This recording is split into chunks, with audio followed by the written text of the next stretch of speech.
Good morning all friends. मेरे legal advice by Sheikh Javed Mohammad advocate channel पर आपका स्वागत है। नोटरी अपनी वार्षिक विवरणी फॉर्म एक्स आई वी कैसे भरें, 11 कालमों की पूरी जानकारी सरल उदाहरणों के साथ, यह आज का हमारा वीडियो का टाइटल है।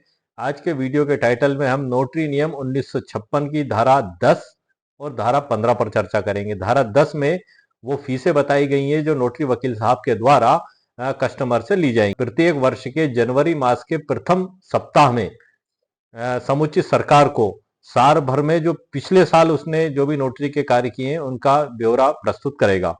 दोनों ही धाराओं के जरिए आज हम इन 11 कालमों को भरना सीखेंगे। इन 11 कालमों को भरने के लिए आपको आपके पास एक तो नोटरी का रजिस्टर रखना आवश्यक है।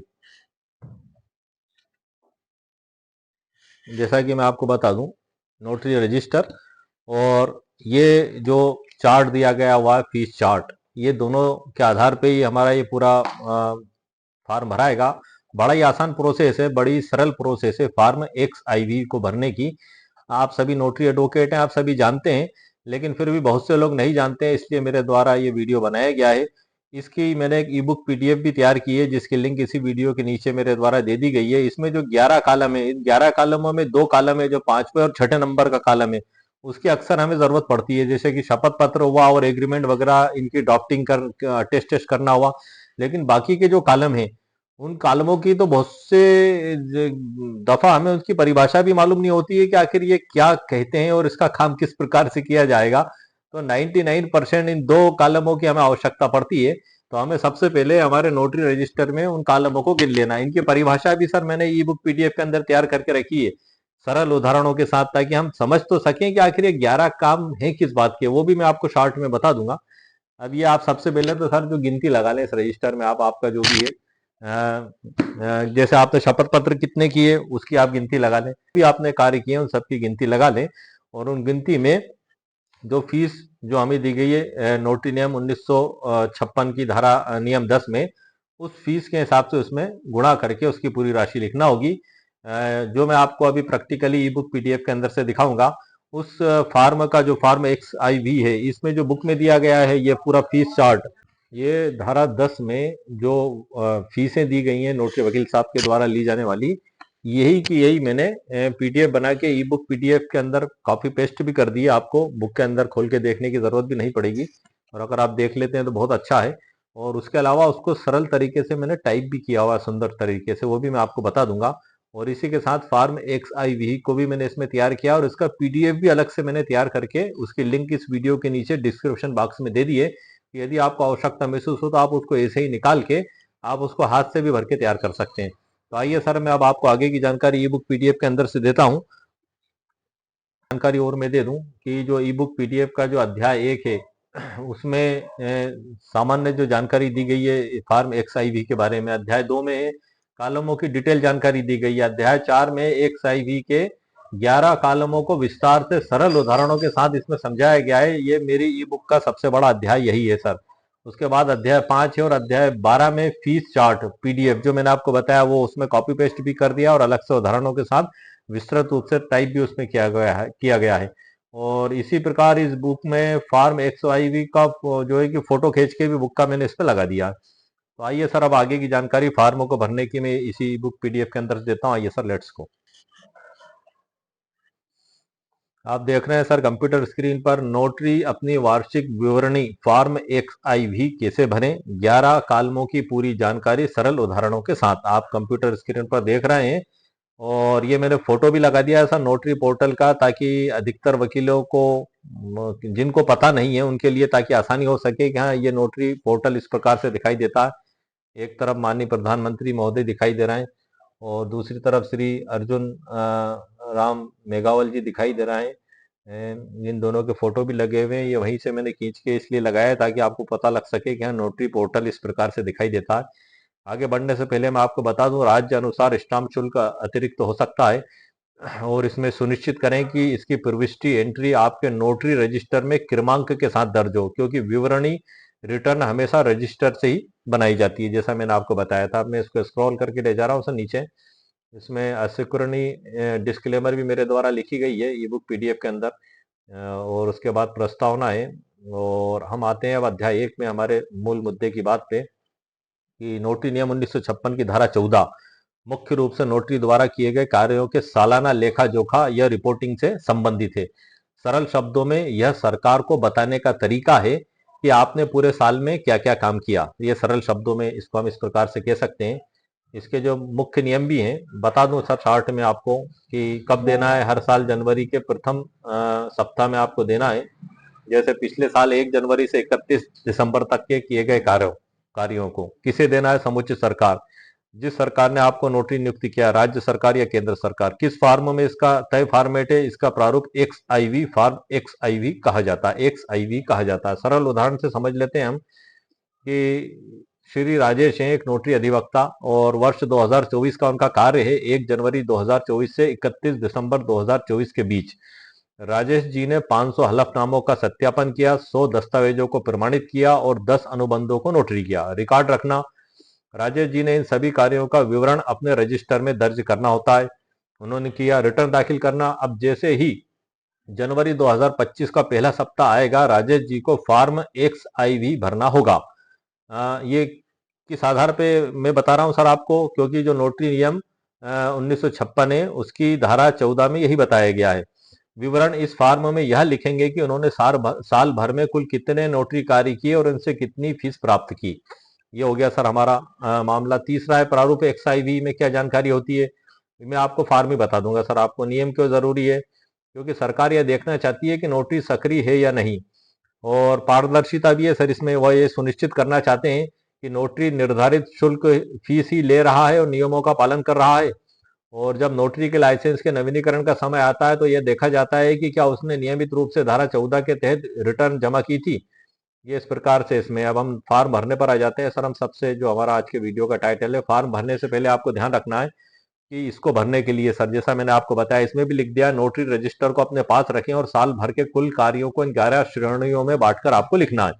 यदि आप किसी कॉलम में संबंधित कार्य नहीं करते हैं तो उसको आपको खाली नहीं छोड़ना, वह जीरो लिखना है। शून्य मतलब यदि कार्य किया है तो अपने रजिस्टर से मिलान करके संख्या और फीस आप वहां दर्ज करें। अभी हम आ चुके हैं sir form X I V पर। आप देख रहे हैं कंप्यूटर स्क्रीन पर इसका पीडीएफ मैंने अलग से बनाकर रखा है सर, हिंदी में भी और अंग्रेजी में भी। उसकी लिंक वीडियो के नीचे डिस्क्रिप्शन बॉक्स में अलग ही दी है।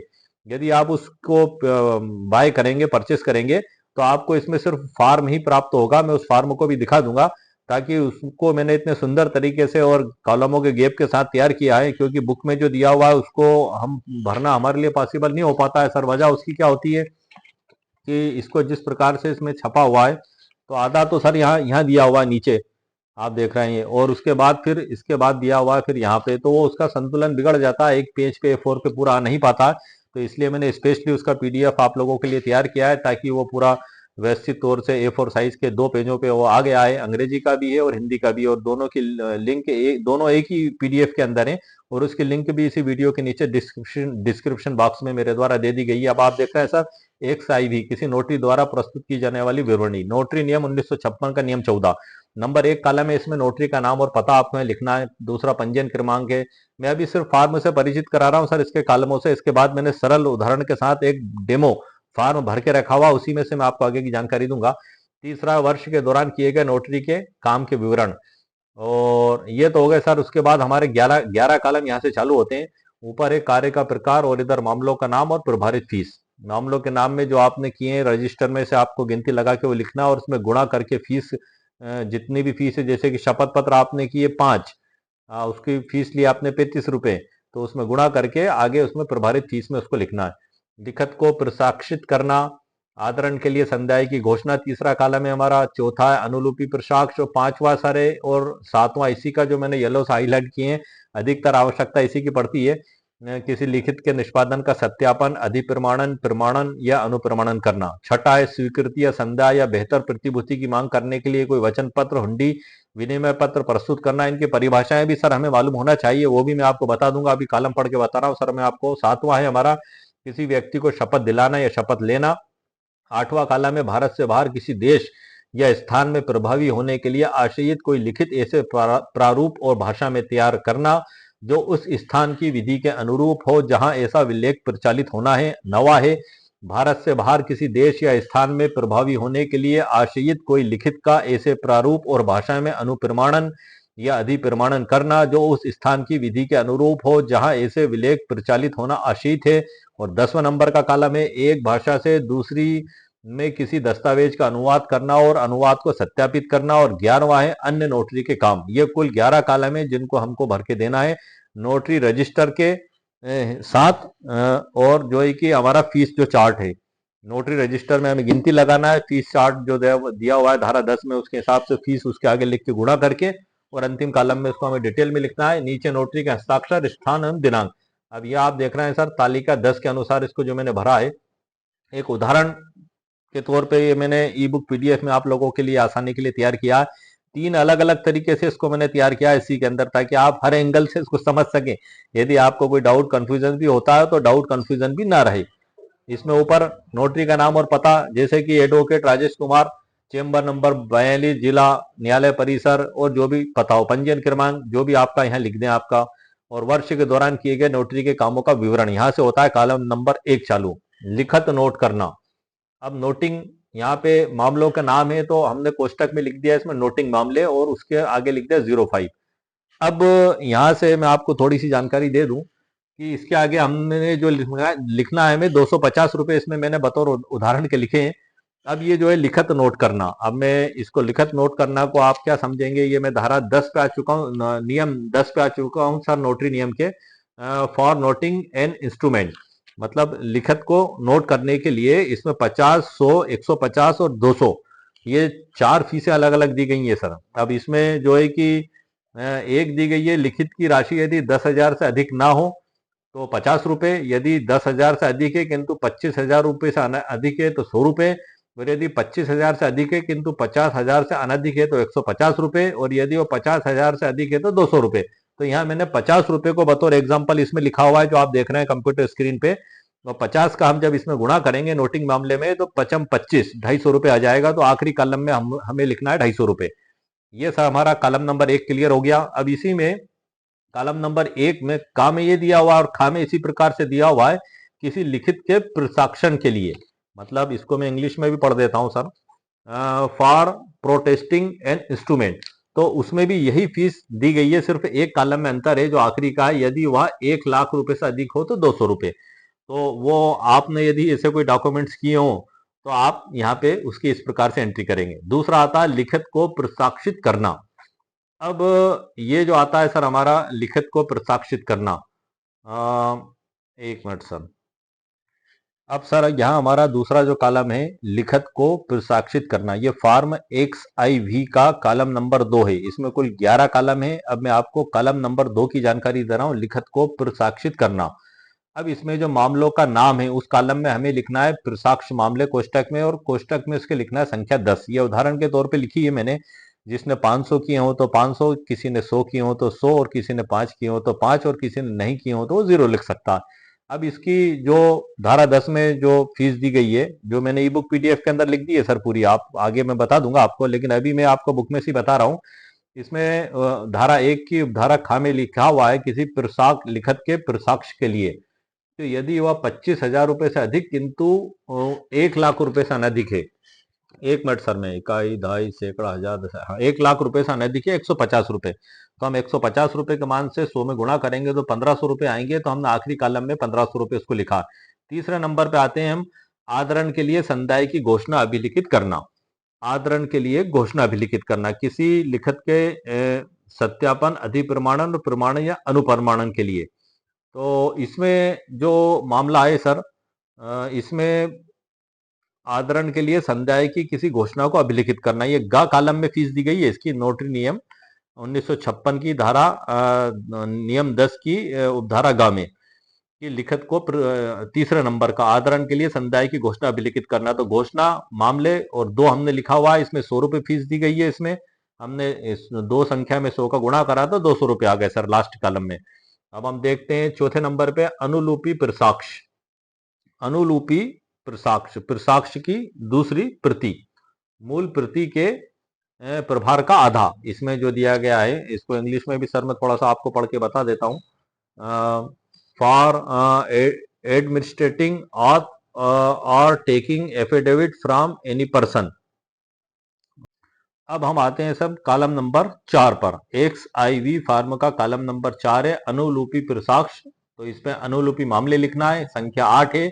उसमें जो फीस दी गई है उसका गुणा करके आगे जो प्रभारित राशि आएगी उसमें हमें राशि लिख देना है, 600 रुपए जैसे मैंने इसमें लिखा हुआ है। अब हम आते हैं कॉलम नंबर 5 पे। किसी लिखत के निष्पादन का सत्यापन, अधिप्रमाणन, प्रमाणन या अनुप्रमाणन करना। ये नोटरी नियम 1956 की नियम 10 के नियम ग में सर दिया गया हुआ है। किसी लिखत के निष्पादन के सत्यापन, अधिप्रमाणन, प्रमाणन या अनुप्रमाणन के लिए फीस चार्ट में दिया हुआ है, उसके आगे 35 रुपए इसमें लिखा हुआ है। अब जैसे कि हमने 150 शपथ पत्र किए या जो भी हमने सत्यापित किए, तो 150 गुणित आप करते हैं सर इसमें 35, तो 5250 रुपए हमने इसमें लिख दिए और सत्यापन मामले करके कोष्टक में लिख दिया, आपको कंप्यूटर स्क्रीन पर दिखाई दे रहा है। छठे कॉलम पे आते हैं सर। इसमें स्वीकृति या संदा या बेहतर प्रतिभूति की मांग करने के लिए कोई वचन पत्र, हुंडी या विनिमय पत्र प्रस्तुत करना। तो प्रस्तुतिकरण मामले 00 है तो आप 00 कर दें और उसके आगे 0 लिख दें। यदि आपने किए हैं तो उनकी संख्या लिख दें, क्योंकि मैं आपको बता दूं, क्योंकि यहाँ पर जो मामला होता है स्वीकृति या संदा या बेहतर प्रतिभूति की मांग करने के लिए कोई वचन पत्र, हुंडी या विनिमय पत्र प्रस्तुत करना, तो ये मामला होता है सर मांग करने से संबंधित है ये। तो यदि यह आपके द्वारा इस प्रकार का कोई कार्य किया गया है तो आप कर दें। संबंधित है ये किसी लिखत के निष्पादन, मतलब इसको मैंने कुछ समझाने के लिए पूरी डिटेल तो मैंने लिखी हुई है ई बुक पीडीएफ के अंदर सरल उदाहरणों के साथ। इस पे मैं परिभाषाओं पे स्पेशल वीडियो आपके लिए बनाऊंगा। शॉर्ट में मैं आपको बता देता हूं कि जब कोई दस्तावेज जैसे प्राइमरी नोट, हुंडी भुगतान न होने के कारण अनादरत हो जाए, तो नोटरी उस पर आधिकारिक नोटिंग करता है कि यह दस्तावेज संबंधित बैंक या व्यक्ति द्वारा नकारा गया। और इस नोटिंग के बाद अगला कदम होता है लिखत को प्रसाक्षित करना। तो उसमें जो है कि नोटरी एक औपचारिक प्रमाण पत्र जारी करता है जिसमें वो गवाही देता है कि अमुक व्यक्ति ने भुगतान करने से मना कर दिया। ये इसके जो कॉलम है जो डिफरेंट है, जो हमारे डेली रूटीन में उपयोग में नहीं आते हैं, इसलिए मैं उसकी परिभाषा शॉर्ट में बता रहा हूँ। और तीसरा, अनादरण के लिए संधाई की घोषणा अभिलिखित करना, जो इसमें अभी आएगा कि किसी का बिल बाउंस हो रहा है और उसकी जो है कि और से उसका कोई मित्र या रिश्तेदार उसका भुगतान करने के लिए तैयार हो जाता है, तो नोटरी इस पूरी प्रक्रिया को लिखता है। तो उसको आदरण के लिए संदाय की घोषणा अभिलिखित करना कहते हैं।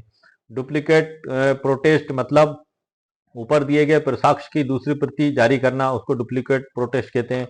तो ये कुछ परिभाषाएं सर, हम अभी 5वें नंबर पर आ रहे हैं, तो इसमें इसी प्रकार से आपको कर देना है सर। ये 5वां हमारा जो है कि सबसे ज्यादा उपयोग में, नोटरी वकीलों के सबसे ज्यादा उपयोग में आने वाला कार्य है ये। और अधिकतर 99% जहां तक मैं सोचता हूँ कि नोटरी वकील साहब के द्वारा रेंट एग्रीमेंट, किराया अनुबंध पत्र जैसे हुआ, अनुबंध पत्र हुआ, और उसके अलावा शपथ पत्र जो 7वें नंबर के कलम पर है, अधिकतर 99% इन्हीं का यूज होता है। और बाकी होता भी होगा अगर कहीं आपको, तो वो कॉलम इसमें दिए हैं, मैं उसकी डेफिनेशन पूरी डिटेल में इसमें मैंने आगे समझाई है, उसी में से मैं आपको आगे जानकारी दूंगा अगर समय रहा तो इसी वीडियो में, वरना इसकी परिभाषा के लिए स्पेशल वीडियो में अलग बना दूंगा सर, एक एक परिभाषा का सरल उदाहरण के साथ, ताकि आपको आसानी से हर कॉलम की परिभाषा समझ में आ सके। अब हम छठे नंबर पे आते हैं। स्वीकृति या संदाय या बेहतर प्रतिभूति की मांग करने के लिए कोई वचन पत्र, हुंडी या विनिमय प्रस्तुत करना। तो प्रस्तुतिकरण मामले जैसे मैंने इसमें लिख दिया था सर 00 और 0। अब 7वें नंबर पर आते हैं। किसी व्यक्ति को शपथ दिलाना या शपथ पत्र लेना, ये तो आप सभी लोग जानते हैं, जैसे कि 35 रुपए उसका चार्ज है। और ये 6 में दिया गया हुआ है, नोटरी नियम 1956 के नियम 10 के उपनियम 6 में किसी व्यक्ति को शपथ दिलाने या शपथ पत्र लेने के लिए 35 रुपए इसमें सर शुल्क दी गई है। हम इसमें आगे उसका गुणा कर देंगे।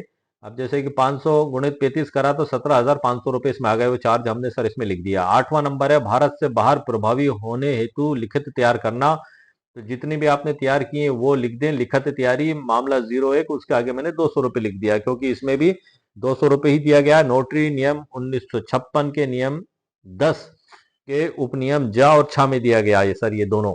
और इसी प्रकार से 8वां है भारत से बाहर प्रभावी होने हेतु लिखित तैयार करना। ये तो सर हो गया अपना। इसके बाद आता है 9वां है भारत से बाहर प्रभावी होने हेतु लिखित का अनुप्रमाणन या अधिप्रमाणन करना है, मतलब अटेस्ट करना। जितने भी मामले आपने किए लिख दें, संख्या लिख दें, उसके आगे गुणा करके लिख दें। जैसे कि 200 रुपए दिया हुआ है इसमें, तो 2 मामले हमने उदाहरण के तौर पे लिखे, गुणित 2 करते हैं, आप 400 रुपए लिख दें। 10वां कॉलम आता है सर हमारा इसमें, एक भाषा से दूसरी भाषा एक भाषा से दूसरी में किसी दस्तावेज का अनुवाद करना और अनुवाद को सत्यापित करना। उदाहरण के तौर पर अनुवाद की संख्या 4 है, आपकी संख्या तो 4 लिख दे, अनुवाद मामले। अब इसकी जो शुल्क दी गई है सर, मैं 1 मिनट आपको देख के बता रहा हूँ। किसी दस्तावेज का एक भाषा से दूसरी भाषा में अनुवाद और अनुवाद का सत्यापन करना, इसमें 100 रुपये सर दी गई है। 100 रुपये, हाँ। तो इसमें सर 4 हमने संख्या लिखी है, उसमें 100 का गुणा करेंगे तो 400 आ जाएगा, और 400 रुपये मैंने यहाँ पर लिखे हुए हैं। और ये नोटरी नियम 1956 के नियम 10 के उपनियम 13 में दिया गया है। और हमारा अंतिम कॉलम आता है 11वें नंबर का, अन्य नोटरी के काम। अब आपने जो भी उपरोक्त जो 10 अभी मैंने पढ़ के बताया, इनसे हटके यदि कोई काम है तो अन्य मामलों में आएगा। और उसके लिए इसमें लिखा हुआ है कि ऐसी राशि जो समुचित सरकार समय समय पर नियत करे, ये इसमें बताया गया है। और मूल की सत्य प्रतिलिपियों के रूप में दस्तावेजों की प्रमाणित प्रतियों के बारे में 10 रुपये प्रति पृष्ठ, न्यूनतम 20 रुपये, ये इसमें दिया गया है। तो ये हमारे पूरे 11 कॉलम सर इसमें हमारे कंप्लीट हो चुके हैं।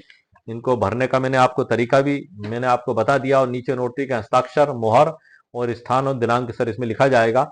और इसमें कुछ और बातें भी मैंने लिखी हैं जो आपको मैं जानकारी के तौर पे बता दूं, कि मामलों का कॉलम में आप कार्य का संक्षिप्त नाम, जैसे कि शपथ पत्र लिखकर ब्रैकेट में उसकी कुल वार्षिक संख्या जरूर लिखें।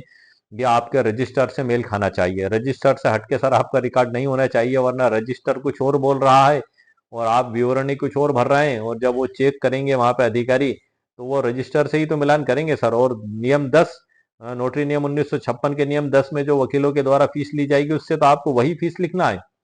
कई बार ऐसा हो जाता है कि कार्य के दौरान हम कस्टमर से जो है कि वो कहता है कि वकील साहब सारा काम आप ही करके दे दें मेरा, तो हम उससे स्टाम्प का भी चार्ज ले लेते हैं, टाइपिंग का भी चार्ज ले लेते हैं। तो वो चार्ज इसमें जोड़ के नहीं लिखना है सर, आप इस बात का ध्यान रखना। वो आपको इसमें सिर्फ वही लिखना है जो फीसें नोटरी नियम 1956 की धारा नियम 10 में जो वकील साहब के द्वारा ली जाएंगी फीसें, वही फीस के हिसाब से आपको तैयार करना है, और संख्या आपको आपके रजिस्टर में से देख के लिखना है, आपको ध्यान रखना है। नियम 10 का पालन, इसमें प्रभारित फीस कॉलम से हमेशा वही राशि लिखें जो नियम 10 के अनुसार बनती है। यदि आप अपनी व्यक्तिगत फीस जैसे 100 या 200 रुपए यहाँ लिखेंगे तो ऑडिट में पकड़ी जा सकती है। मतलब पकड़ी जा सकती है मतलब वो गलत होगा, क्योंकि आपने तो टाइपिंग फीस ले ली, अब जाहिर सी बात है आप उसको टाइपिंग वाले को आप दे देंगे, क्योंकि आपने ले ली उससे, 2 पृष्ठ में आया, 3 में आया, 100 रुपए या 200 रुपए। या टाइप स्टाम्प का भी आपने लिया तो वो तो चला जाएगा, खर्च आपके पास रहेगा नहीं, तो उससे आपकी गलती मानी जाएगी अगर आप उसको लिख देंगे, तो उसको आपको इसमें नहीं लिखना है। और शून्य प्रविष्टि, यदि किसी कॉलम में कोई काम नहीं किया है तो वह 0 या नील अवश्य लिखें, उसे खाली ना छोड़ें। यही सर जो मैंने आपको जानकारी दी है तालिका नियम 10 के अनुसार समझाने के लिए, उदाहरण के तौर पे एक और तालिका मैंने आपको तैयार की है। ये सब ई बुक पीडीएफ के अंदर ही चल रहा है सर, मैं उसी में से जानकारी दे रहा हूँ।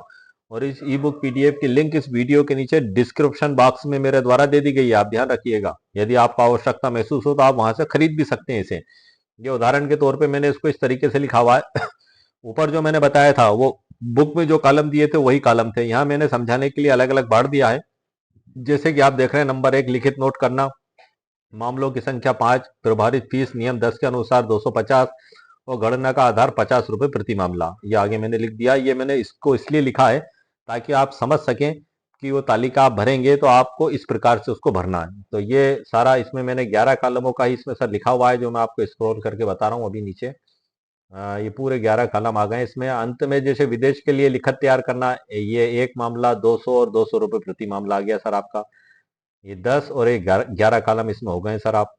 अब इसमें जो है कि बहुत से इंग्लिश में जो लोग जानते हैं और वो कहते हैं कि आपने हिंदी में जानकारी दी, आप इंग्लिश में भी बता दिया करें। तो मैंने ई बुक पीडीएफ के अंदर ये सारी जानकारी सर इंग्लिश में भी लिखी है, जो मैं आपको बता देता हूँ क्या क्या इंग्लिश में। पूरा फॉर्म भरने का तरीका, ये पूरा फॉर्म इंग्लिश में दिया है सर मैंने। ये आप दे रहे हैं, इसके कॉलम में एक बार पढ़ देता हूँ, हो सकता है हिंदी भाषा लोगों को, वो इंग्लिश समझने वाले लोगों को हिंदी भाषा समझ में ना आ पाए। ये ऊपर तो सर आप देख रहे हैं नेम और एड्रेस और रजिस्ट्रेशन नंबर डिटेल पूरा वही है। नंबर 1 है नोटिंग एंड इंस्ट्रूमेंट, ये 11 कॉलम पढ़ रहा हूँ सर मैं आपको, XIV फॉर्म के इंग्लिश में। दूसरा है प्रोटेस्ट एंड इंस्ट्रूमेंट। तीसरा है recording a declaration of payment for honour. चौथे नंबर पे डुप्लीकेट प्रोटेस्ट। पांचवें नंबर पे वेरीफाइंग, अथेंटिकेटिंग, सर्टिफाइंग और attesting the execution of any instrument. छठे नंबर पे presenting any promissory note. Hundi और बिल और एक्सचेंज फॉर एक्सपेंस और payment for demanding better security. और 7वें नंबर पे आएगा सर हमारा एडमिनिस्ट्रेटिंग ऑथ टू और taking affidavit from any person. 8वें नंबर पे आएगा preparing any instrument intended to take effect in any country और place outside India in such form and, ये थोड़ा सा टाइपिंग मिस्टेक, एंड लैंग्वेजेस में conform to the law of the place where such deed is intended to operate. 9वें number पे आएगा sir attesting और authenticating any instrument intended to take effect in any country और place outside India in such form and language as many conform to the law of the place where such deed is intended to operate. 10वें में आएगा sir translating and verifying the translation of any documents from one language into another. और 11 में आएगा other नोटराइल acts. ये इसको English में भरने का भी तरीका मैंने लिखा हुआ है, जो अभी आपको ऊपर मैंने हिंदी में समझाया था वही उदाहरण के तौर पे मैंने इसको इंग्लिश में भी लिख दिया है। भरने का पूरा तरीका ये आप देख रहे हैं कंप्यूटर स्क्रीन पे, ये पूरा फॉर्म। और उसके बाद उदाहरण के साथ विस्तार से भी इसमें समझाया गया है जो मैंने अभी आपको बताया था। और वार्षिक विवरणी जमा करने की वर्तमान स्थिति के बारे में भी सर मैंने इसमें लिखा हुआ है, क्योंकि जैसे कि आपको मालूम है कि मैंने अभी पिछला वीडियो एक अपलोड किया था कि भारत सरकार द्वारा नोटरी वकीलों के लिए एक नोटिस जारी किया गया है। तो उस नोटिस में ये बताया गया है कि प्रत्येक नोटरी को ऑनलाइन ही जमा कराना होंगे और ऑफलाइन स्वीकार नहीं किए जाएंगे। अब मामला यहाँ का रुकता है कि उसी नोटिस में उन्होंने आगे ये कहा है कि पीओए एसओपी उसका मतलब उसको जमा करने की प्रोसीजर और प्रक्रिया के बारे में वो आगे ईमेल जारी करेंगे। लेकिन अभी तक कोई भी ईमेल जारी वहां से नहीं हुई है। मैंने आज ही मेरा पोर्टल पे लॉगिन करके खोल के देखा था, वहां पे सिर्फ मेरा सर्टिफिकेट ही दिखाई दे रहा है, सीओपी, उसके अलावा कोई प्रोसीजर का जमा करने का कॉलम उसमें नहीं दिखाई दे रहा है। और वो कब वहां से जारी करेंगे तभी हमको मालूम पड़ पाएगा और तभी हम ऑनलाइन जमा कर पाएंगे। अब ऐसी स्थिति में तो हमारे पास कोई रास्ता है नहीं। जब उन्होंने नोटिस में तो कह दिया कि फॉर्म XIV ऑनलाइन ही स्वीकार किए जाएंगे, लेकिन अब वो ऑनलाइन स्वीकार करने की प्रोसीजर हमें दें तब तो हम उनको देंगे, जब तक वो नहीं देंगे तब तक हम कैसे दे सकते हैं भला। तो यही स्थिति के लिए मैंने एक ये कॉलम स्पेशली आप लोगों के लिए तैयार किया है, मामलों को समझने के लिए। मैं आपको बता देता हूं कि पोर्टल अभी नया है और सरकार ने अभी तक इस पर रिटर्न जमा करने के लिए कोई स्पष्ट एसओपी स्टैंडर्ड ऑपरेटिंग प्रोसीजर या अलग से एनुअल रिटर्न का टेप जारी नहीं किया है।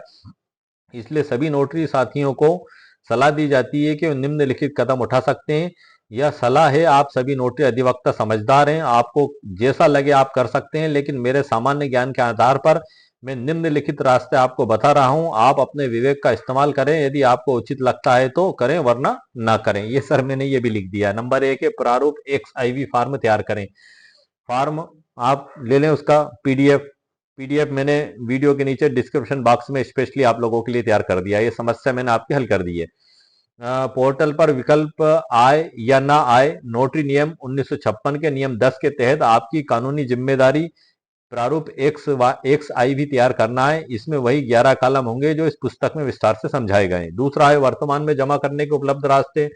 जब तक पोर्टल पर स्पष्ट विकल्प नहीं आता, विवरणी जमा करने के दो तरीके मान्य हो सकते हैं। एक, ईमेल के माध्यम से विवरणी XIV को भरकर हस्ताक्षर और मुहर लगाकर उसे स्कैन करें और विधि एवं न्याय मंत्रालय की आधिकारिक ईमेल आईडी पर भेजें। पंजीकृत डाक द्वारा फॉर्म की एक भौतिक प्रति विभाग के संबंधित पते पर भेजें और उसकी रसीद सुरक्षित रखें। तीसरा है पोर्टल पर अपडेट का इंतजार। जैसे ही पोर्टल अपडेट होगा और सरकार इस पर विवरणी अपलोड करने का विकल्प शुरू करेगी, आपको रजिस्टर्ड यूजर लॉगिन के अंदर ही इसकी सूचना मिल जाएगी। ये कुछ दो तरीके मेरे दिमाग में आए थे तो मैंने इसको यहाँ पर लिख दिए हैं। और वैसे उनका स्पष्ट कहना है कि हम जो है कि ऑनलाइन के अलावा ऑफलाइन स्वीकार नहीं करेंगे और हम इसको जमा करने की प्रोसीजर भी आपको बताएंगे। तो हमारे पास में एक ये भी रास्ता है कि हम तब तक इंतजार करें और वर्तमान में हम हमारा रजिस्टर जो है उसको जिस प्रकार से सामान्य रूप से क्लोजिंग किया जाता है, हम अंत में उसको ऊपर तो साल लिख के और वहां पे प्रारंभ में एक जो स्लिप उसमें लगती है आगे इसमें लगा के कि प्रमाणित किया जाता है कि इस रजिस्टर में इतने लगाए इतने प्रश्न हैं और नीचे नोटरी की सील और दस्तखत। और आखिरी में जहां आपका आखिरी है 31 दिसंबर का, वहां आप स्केल से खींच के और वहां पे भी आप लिख सकते हैं जो है कि उसमें प्रमाणित किया जाता है कि मेरे द्वारा वर्ष 2025 में जो है कि शपथ पत्र संख्या 500, 1000, 2000 या वसीयत दूसरा एग्रीमेंट या अनुबंध अटेस्ट जो किए उनकी संख्या, और उसमें चार्ट अनुसार फीस का गुणा करके आगे लिख के उनका टोटल जोड़ के लाइन करके लिख दें आप नीचे। नोटरी की सील और दस्तखत लगा दें। ये मैं एक आपको बता रहा हूँ सर, ये जरूरी नहीं है कि आप ऐसा ही करें, मगर मुझे तो उचित ये लग रहा है, तो मैं कुछ इसी प्रकार का उसको तैयार करके रख लूंगा वहां पे। तो उसके बाद फिर आप एक नया रजिस्टर ले लें और उसमें एक नंबर से आप फिर वापस सीरियल डाल के आपका कार्य चालू करें। पुराना जो आपका जो है रसीद कट्टा, उसको आप बंद कर दें। भले ही पुराने रसीद कट्टे में आपने 5 रसीदें यूज की हो, बाकी पूरा खाली हो, या आपने आधा भर रहा हो और आधा खाली हो, जो भी कंडीशन हो उसको आप बंद करके उसी रजिस्टर के साथ आप रख दें और एक नया रसीद कट्टा चालू करें। उस पर आप लिख लें बुक नंबर 1, और नंबर 1 से वो सीरियल आपका चालू हो जाएगा। तो ये वर्ष 2025 का हो जाएगा, 26 का हो जाएगा सर, सॉरी, ये 26 का जब हो जाएगा। और जब ये फार्म विवरणी XIV फार्म, अब ये जो मैंने आपको बताया कि आखिरी में आप जो लिखेंगे वही चीजें तो फार्म XIV में दी गई हैं, हम उसमें लिट से लिखेंगे रजिस्टर में। ठीक है, आप 2 लाइन में तो आ जाएगा वो, जैसे कि 500 शपथ पत्र हैं तो 500 गुणित 35 और आगे लिख दिया टोटल। आपने एग्रीमेंट वगैरह किए 100 गुणित आपकी फीस ऊपर आगे लिखा के गुणित करके और टोटल करके लिख दें। नीचे नोटरी की सील दस्तखत, ये क्लोजिंग हो गई, और उसके लिख दें कि ये मेरे द्वारा ये सत्र 2025 में क्रमांक 1 से लगाया तो इतनी नोटरियां की गई हैं, और उस नोटरी में जो है कि इतने शपथ पत्र और इतने एग्रीमेंट हैं और उनकी राशि ये ली गई है, उनका गुणा टोटल, और नीचे सत्ता आपके सील लगा के आपके दस्तखत हो जाएंगे। और यही चीज XIV फार्म में भी है, तो आप XIV फार्म भी आप ले लें और उसमें भी यही कॉलम भर के उसको अपने पास रख लें। और जैसा ही आगे कोई दिशा निर्देश मिलते हैं, कभी ऐसा भी हो सकता है कि वो ऑनलाइन जमा करवाएं तो वो PDF अपलोड करने का कहें, तो आप उसको भर के रख लें और उसको स्कैन करने के उसको उसका PDF बना लें, फोटो खींच के, मोबाइल से बन जाता है, और उसको वहां पे आप सबमिट कर दें। और ये आगे की गाइडलाइन वहीं से जारी होगी सर। वर्तमान में कोई भी SOP नहीं है जहां तक मेरे को नॉलेज में। यदि आप सभी ऑल इंडिया के नोटरी एडवोकेट्स हैं, यदि आपको कहीं से कोई सूचना प्राप्त होती है तो मेरे वीडियो के नीचे कमेंट्स बॉक्स में आप जरूर मुझे बताएं, ताकि मैं उसको समझ के आप सभी लोगों को उसके बारे में भी जानकारी दे सकूं। लेकिन वर्तमान में तो उन्होंने नोटिस जो जारी किया, विधि है विधायी जो साइड है उस पर, वो साइड भी कैसे आप देखेंगे, नोटिस पे जाएंगे किस प्रकार से, उसके लिए भी मैंने एक 10 मिनट का छोटा सा एक वीडियो बनाया है। उसकी पूरी प्रोसीजर उसमें मैंने बताई है कि आप खुद जाके उस नोटिस को डाउनलोड कर सकते हैं, उसको पढ़ भी सकते हैं आप उस नोटिस को। तो ये वर्तमान में जो जानकारियां हैं सर, ये हमारे पास में इतनी ही है कि उन्होंने सिर्फ नोटिस दिया, किसी की भी मेल पे व्यक्तिगत नहीं दिया। हमारे यहाँ बहुत से नोटरी वकील साहब का ये भी कहना था कि हमारी मेल पे भी तो आए व्यक्तिगत, तब हम उसको आगे कार्रवाई करेंगे। उनका भी कहना सही है वैसे, क्योंकि वो एक पब्लिक सूचना है, वो पोर्टल पे उन्होंने दिया हुआ है। हालांकि उसमें नोटिस में ये भी लिखा हुआ है कि सभी ऑल इंडिया के नोटरी एडवोकेट्स इस पोर्टल को देखते रहें, यहाँ पे हम आगे जो है कि इसकी प्रोसीजर किस प्रकार से होगी वो भी देंगे। लेकिन वर्तमान में कोई प्रोसीजर नहीं दी गई है, तो हम या तो बैठ भी सकते हैं खामोश होकर उन्हीं के द्वारा बताया अनुसार, क्योंकि जब उन्होंने कह दिया देना है लेकिन उन्होंने आगे की प्रोसीजर हमें नहीं बताई, तो हम भला कैसे देंगे। अब आगे बढ़ते हैं सर। इसमें ये जो है कि पोर्टल पर अपडेट का इंतजार करें, स्क्रिप्ट है जो मैंने इसमें लिख दी है सर। वर्तमान में सरकार ने वहाँ कोई सीधा बटन या सेक्शन नहीं दिया है पोर्टल पे, और कानून के जानकार होने के नाते हमारी साख इसी में है कि हम नियमों का पालन करें। और मतलब फार्म XIV आप अपने पास रख लें सर तैयार करके, जो उनका प्रारूप है। और अध्याय 2 में आता है सर इसमें XIV भरने की विधि कालमवार। अब ये मैंने इसमें डिटेल में लिख दिया है सर आगे, कि लिखित नोट करना मतलब किसी चेक हुंडी के आदरण बाउंस पर नोटिंग की है तो उनकी कुल संख्या और प्राप्त फीस लिखें आप, ये समझाने के लिए। और डिटेल में मैंने इस ई बुक PDF में लिखा हुआ है।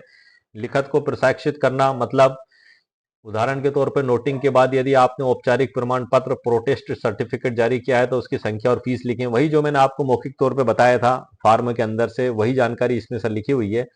और सभी कुछ इसमें लिखा हुआ है सर। वचन पत्र हुंडी की मांग करना 6 में है, जैसा कि आपने पूछा। यदि आप किसी के घर दफ्तर भुगतान की मांग करने गए तो उन विजिट्स की संख्या और फीस आप यहाँ लिख दें। सत्यापन और अधिप्रमाणन अनुप्रमाणन 5वें कॉलम में सबसे महत्वपूर्ण, या रेंट एग्रीमेंट और सेल डीड एग्रीमेंट मुख्तियारनामा आदि के प्रमाणीकरण की कुल संख्या और उसमें फीसें आप सर लिख दें। ये सारी जानकारी मैंने डिटेल में भी सर इस ई बुक PDF के अंदर लिख दी है, क्योंकि सब कुछ तो मैं वीडियो में बता नहीं सकता सर, कुछ खास चीजें मैं आपको बता देता हूँ।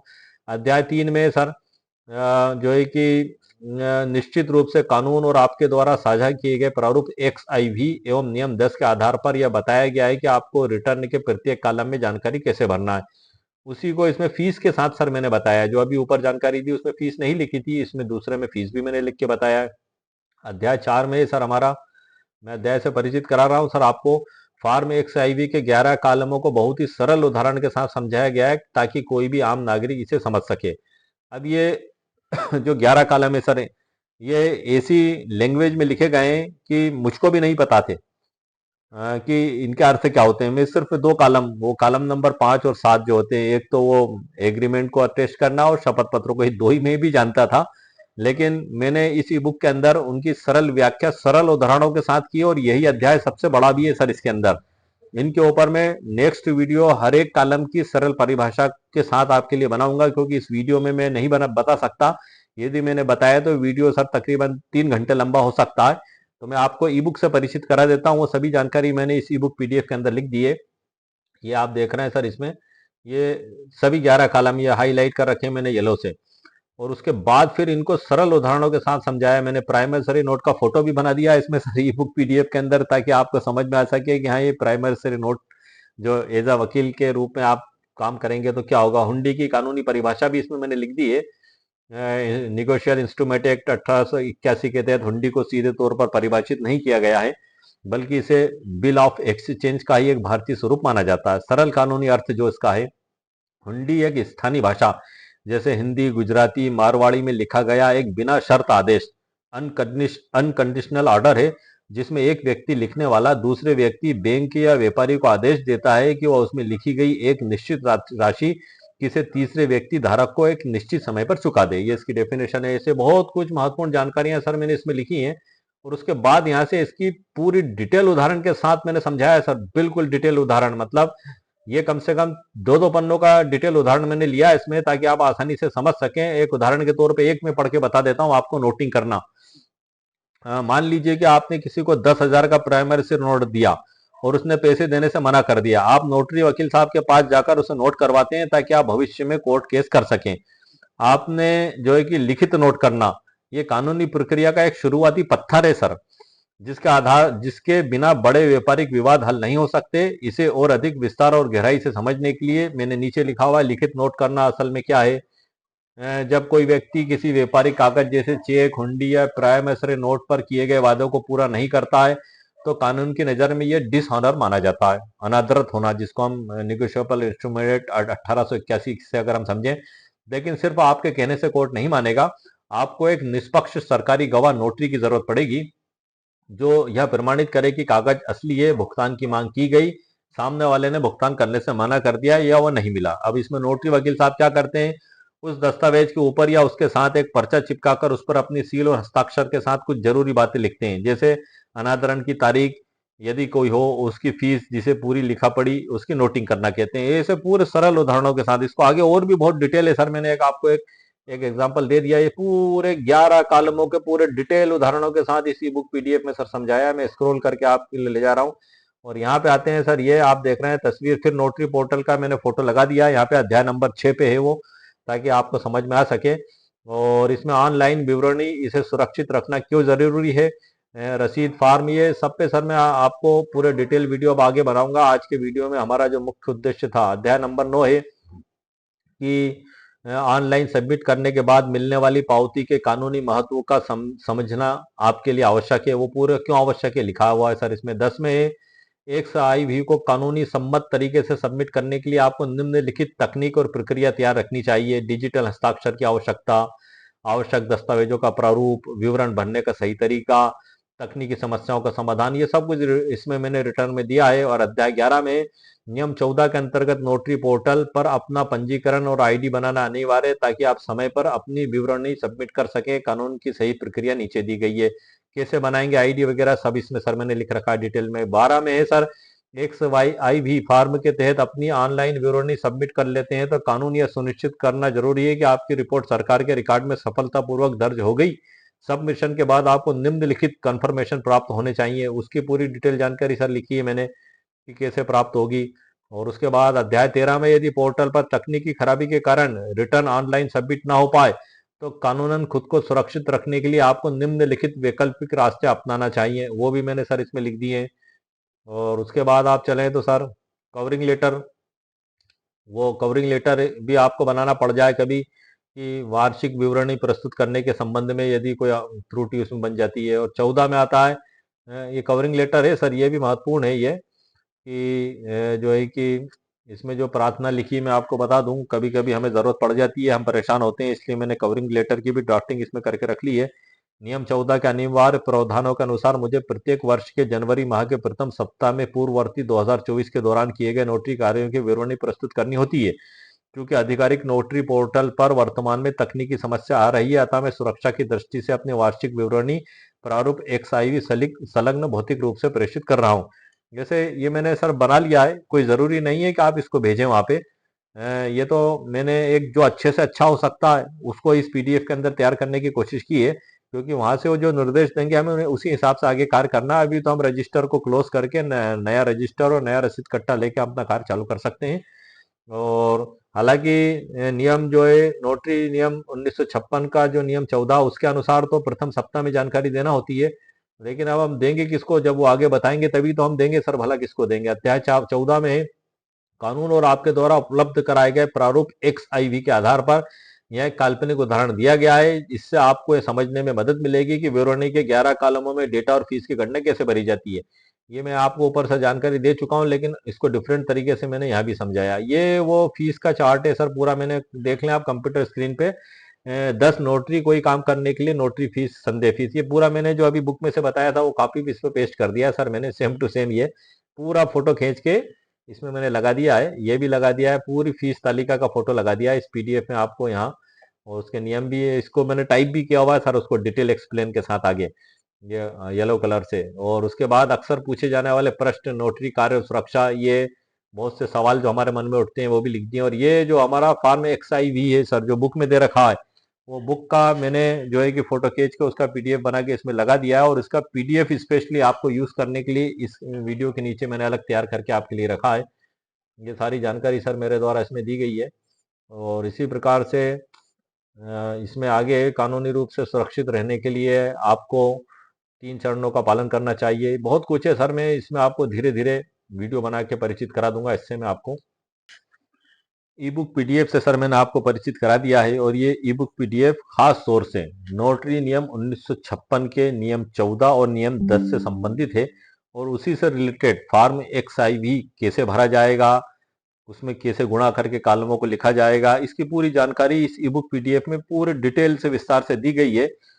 इसमें तकरीबन 14 अध्याय हैं। उन 14 अध्यायों को एक ही वीडियो में समझाना संभव नहीं है। मैं उनके लिए आपके लिए छोटे छोटे नए नेक्स्ट वीडियो जरूर बना के लाऊंगा। आज के वीडियो में मैंने आपको जो मुकम्मल जानकारी दी है उसमें आपको वीडियो को समाप्त करने से पहले महत्वपूर्ण जानकारी और बता दूं कि आपको आपका रजिस्टर सर आपके पास रखना है, क्योंकि इस रजिस्टर के अंदर से आपको संख्या नोट करना है, शपथ पत्र कितने किए और अनुबंध पत्र कितने किए, उनकी फीस जो इसमें नियम 10 में दी गई है उसका गुणा करके उस कॉलम के आगे लिखना है। ये बड़ा ही आसान और सरल है। तो इस प्रकार से सर आज के वीडियो में मैंने आपको मुकम्मल कानूनी जानकारी दे दी है। और जो विधि और विधायी की जो साइट है उसको आप कैसे ओपन करेंगे, और जो नोटिस आया है भारत सरकार के द्वारा, जो नया नोटिस जारी किया गया है नोटरियों के लिए, उसको डाउनलोड करने की पूरी प्रोसीजर उस वीडियो में मैंने बताई है। अभी कल ही मैंने मेरे चैनल पर अपलोड किया है, आप उसको देख सकते हैं। प्रोसीजर आप खुद जाके उस नोटिस को आप डाउनलोड करके पढ़ लें, आप खुद एडवोकेट्स हैं, समझदार हैं। और दूसरा वीडियो में मैंने जो है कि उस नोटिस को पढ़ के भी बताया और उसको समझाया भी है, वो भी मेरे चैनल पर अपलोड है, आप देख सकते हैं। और ये वीडियो जो है स्पेशली फॉर्म XIV पर है, क्योंकि नोटिस दिया गया इसलिए उस फार्म के ऊपर हमारा फोकस हुआ। और उस फार्म पे जब फोकस हुआ, हमारा ध्यान गया, तो उस फार्म को कैसे भरा जाएगा ये प्रश्न हमारे सामने उत्पन्न हुआ। इसलिए मैंने वीडियो बनाया है ऑल इंडिया के नोटरी एडवोकेट्स के लिए कि उस फार्म XIV को कैसे भरा जाएगा और कैसे भेजा जाएगा। अभी वर्तमान में कोई भी दिशा निर्देश वहां से प्राप्त नहीं हुए हैं, वो जैसे ही होंगे तो उसी अनुसार हमें आगे का कार्य करना होगा। ये वीडियो मैंने एक सामान्य जानकारी देने के उद्देश्य से लिए आप उद्देश्य की एक सामान्य जानकारी के उद्देश्य से ही आपके लिए बनाया है।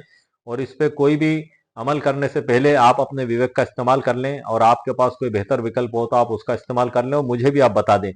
ये जानकारी मैंने आपको दी है आपको एक जागृत करने के उद्देश्य से, ताकि यदि आपके सामने उस फॉर्म XIV को लेकर कोई डाउट या कंफ्यूजन हो तो दूर हो जाए, उसको कैसे भरा जाए, ये प्रॉब्लम आपकी दूर हो जाए, इसी उद्देश्य से मैंने वीडियो बनाया है। और उम्मीद है सर आपको मेरा वीडियो पसंद आया होगा। नोटरी से रिलेटेड तकरीबन 70 या 80 वीडियो में बना चुका हूं जो मेरे चैनल पर अपलोडेड है। मुझे लगता है कि मैं लगभग हर पॉइंट पे वीडियो बना चुका हूं और वो मेरे चैनल पर मौजूद है। आपके सामने यदि किसी भी प्रकार की समस्या आती है तो आप उन्हें देख सकते हैं। और यदि उसके बाद भी आपकी कोई समस्या ऐसी होती है कि आपको ऐसा लगता है कि वो उन वीडियो के जरिए हल नहीं हो रही है, तो आप मेरे वीडियो के नीचे कमेंट्स करके लिखें। मैं पूरी कोशिश करूंगा सर उस आपकी प्रॉब्लम को सॉल्व करने की। तो उम्मीद है आपको मेरा वीडियो पसंद आया होगा। मेरे वीडियो को आप लाइक भी करें, शेयर भी करें, सब्सक्राइब भी करें। ओके, शुक्रिया, थैंक यू सर।